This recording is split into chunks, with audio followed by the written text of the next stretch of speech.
Hello everyone, কেমন আছো সবাই? আশা করছি ভালো আছো। আমিও বেশ ভালো আছি। আজ চলে এসেছি একটা ফ্যাসা মাছের রেসিপি নিয়ে। তার জন্য মাছগুলোকে আমি সুন্দর করে লাল করে ভেজে নিচ্ছি।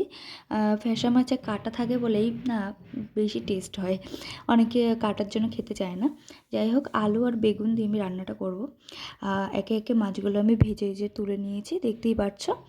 আর তারপরে আলুগুলোকে সুন্দর করে ভেজে নেব, লাল লাল করে আলুগুলোকে ভেজে নেবে। আর এদিকে বেগুনগুলোকেও লাল করে ভেজে নেবে। আমি আলুগুলোকে লবণ আর হলুদ দিয়ে সুন্দর করে ভেজে নিচ্ছি উল্টে পাল্টে। এরপর বেগুনগুলোকেও লাল লাল করে ভেজে তুলে রাখবো। তারপর ওই তেলের মধ্যে কটা কাঁচা লঙ্কা চিড়ে আলুটাকে দিয়েছি, দিয়ে আলুটাকে দিয়ে কাঁচা লঙ্কাটাকে দিয়ে চেরা দিয়ে সুন্দর করে নাড়াচাড়া করে জল দিয়ে দিয়েছি। তারপর পরিমাণ মতো তোমরা লবণ আর হলুদটা দিয়ে দেবে। লবণ হলুদ দিয়ে সুন্দর করে নেড়েচেড়ে ঢাকা দিয়ে কিছু সময়ের জন্য রেখে দেবো, যাতে আলুটা সুন্দর নরম হয়ে যায়, তার জন্য। এরপর তোমাদেরকে একটু দেখিয়ে দিই ভেজে রাখা যে বেগুনগুলো আর মাছগুলো দেখো ভেজে রেখেছি। এগুলো বেগুনগুলো পরে দেবো, কারণ এই যে ঢাকনাটা তোলার পরে এখন দেখছি আলুটা গলে গেছে, এখন বেগুনটা অ্যাড করে দেবো।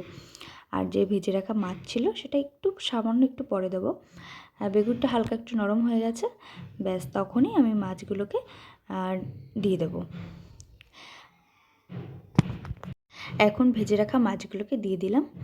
তারপর যে মাছের মধ্যে থেকে ঝোলে যে টেস্টটা আছে পুরোটা টেস্টটাই ঝোলে এখনই চলে যাবে। তারপর ফোড়নের জন্য রেডি করব। সরি, তোমাদের সঙ্গে আমি ফোড়নটা শেয়ার করতে পারিনি। রাঁধুনি আর একটু জিরে ফোড়ন দিয়েছিলাম, কারণ আমার মেয়ে উঠে গেছিলো, তো আমি তাড়াহুড়োর মধ্যে রান্নাটা করেছি। ভিডিওটা কেমন লাগলো জানিও, লাইক কমেন্ট শেয়ার সাবস্ক্রাইব করে দিও। দেখা হচ্ছে অন্য কোনো ভিডিওতে। ততক্ষণ ভালো থেকো, সুস্থ থেকো, সাবধানে থেকো। টাটা।